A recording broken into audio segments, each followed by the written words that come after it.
Yeah, it's gonna be a fun match, and I'm super happy with how I played through my first 2 rounds. I thought today I played really well, so hopefully I can play like that again in the third round. Great questions, please. Paul. Taylor, congrats on the win today. That very generous donation to Los Angeles Fire Relief. Your thoughts on making that, and also, do you have any family or friends directly impacted by the fires? Yeah, I mean, I feel like it's really, like the least I can do. Obviously, SoCal's been my home for forever, and I spent a lot of time. I still spend a lot of time in LA, but I, lived in LA for quite a while, and I have friends. Impacted. Family, not so much. A lot of my family. I had some family have to evacuate. The house that my brothers grew up in burnt down. Obviously, we're not living there anymore, but yeah, I mean, a lot of people are affected by it, and I feel like if you're in a place to help, then you should.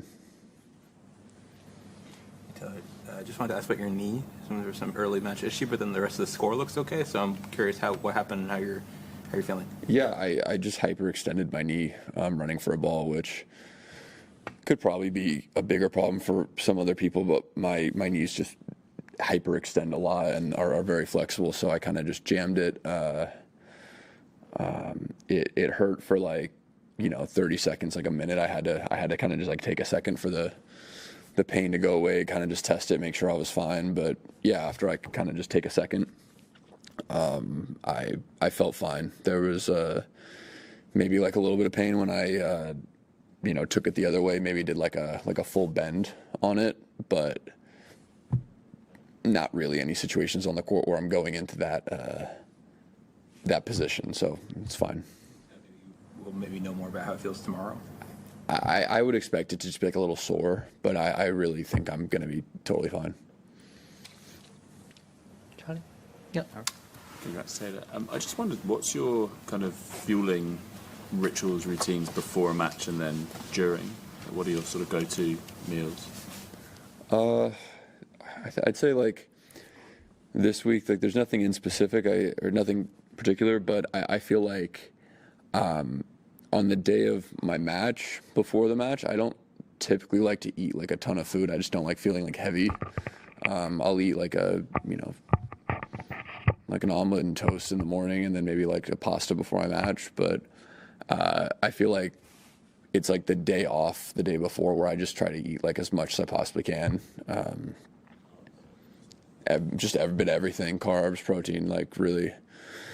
I feel like when you're about to play 3 out of 5 sets, potentially in some heat as well, you literally can't eat enough. So it's kind of funny. During the U.S. Open, I guess I was eating so much for my off days. I actually gained 8 pounds during the tournament, in the tournament, which is insane. So, but yeah, I tend to eat a lot in those off days. During a match, I just drink water, and then I drink my water drop electrolytes, and then I have a very little bit of the goo energy gels. I'm someone, if I eat on court, I feel sick, I'm gonna throw up, so I don't like to eat a lot. Ask about someone I'm not sure you'd spend much time with before, one of your teammates at United Cup, Danielle Collins, and just what she was sort of as a teammate and a person to be around. I mean, she was a great teammate on the bench. She was cheering super loud for all of us, but we didn't see a lot of her because after a couple of days after she got there, she got really sick actually.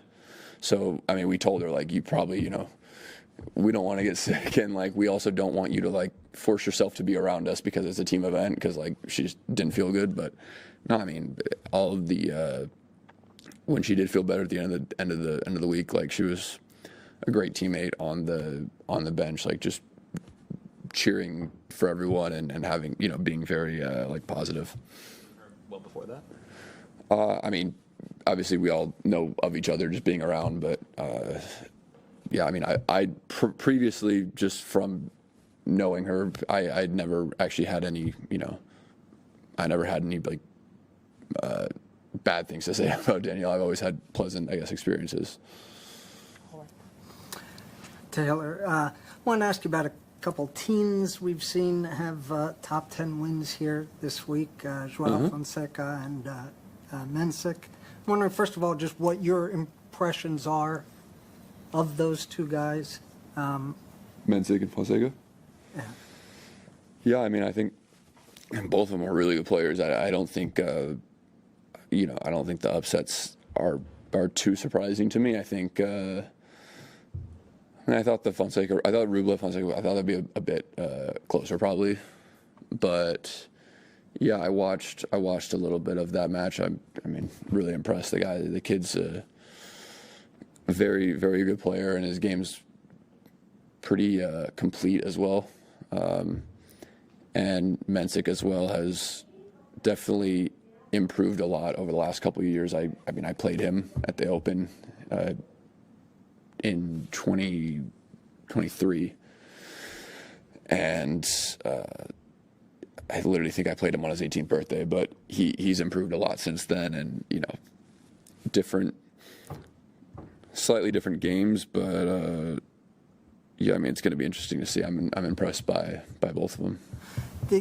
Sorry, could I just follow up? Just if you can think back to when you were a teen, starting out on tour, first playing in Grand Slam matches, what did it feel daunting to you at that point to be that age on these stages? And do you think there's anything about either them in particular, those two guys, or the game in a broader sense that might have changed in terms of the possibility for people at that age to get breakthroughs now? I mean, I think first off, I actually think it's when you're that age, like playing these big events, I think it's so much easier to play than when you're a bit older and you're just, when you're that age, like getting to play these big matches, like there's no expectations, there's no pressure. You have like all the time in the world to like improve, and you're so early in your career, so it's really easy to go out and just play like these, like, I don't know, loose matches where you're just firing off the ball and like crushing and playing great. So yeah, I'm super impressed by both these guys, but we'll obviously see how they improve. I think both of them are going to be incredible players, but I don't know. Also, when I was younger, it's like I think the top 4 or 5 was pretty ridiculous. It was like 4 or 5.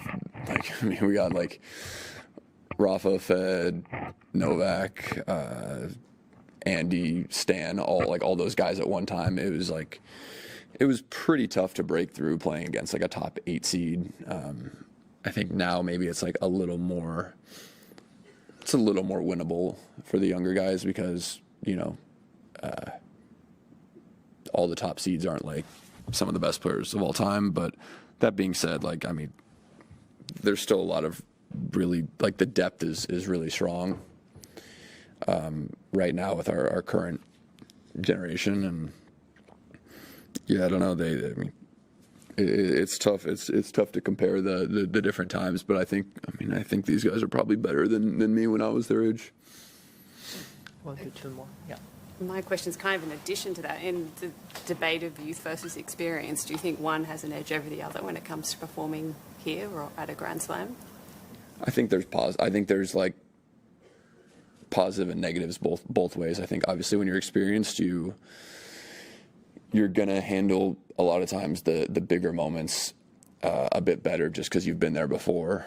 But then on the other side of it, you have more pressure on yourself because you're the one that's supposed to win.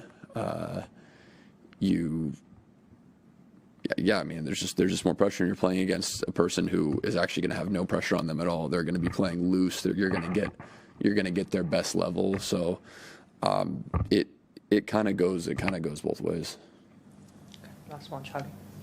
Terry, can I just ask on head-to-heads, obviously such a big part of tennis. When you've got a record like yours against Novak, say, how do you kind of process that before play? Like, do you try and put it out of your head? Do you embrace it and say, I've got to change up everything, or just keep doing what I'm doing? Like, what's the sort of thought process there? I mean, it's It'd be different if my whole record against someone, and if I have a really bad record against someone, is like all within like a span of like a year or two. But I think with Novak, it's easy for me to not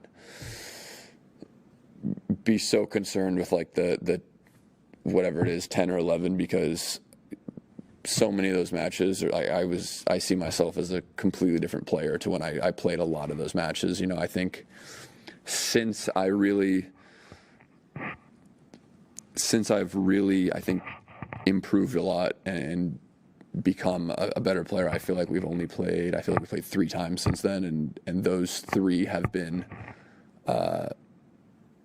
those 3 themselves have been much closer than a lot of the other ones. So I don't think it's one of those things where I need to go on the court and change everything. I think, I mean, World Tour Finals and Shanghai, both of those matches, I was just a point or 2 away from taking it to a 3rd set. And then obviously here, we split after the first 2 sets. So I don't think it's like doomed or anything like that. I think I'm, a much better player than 80% of what the record would say.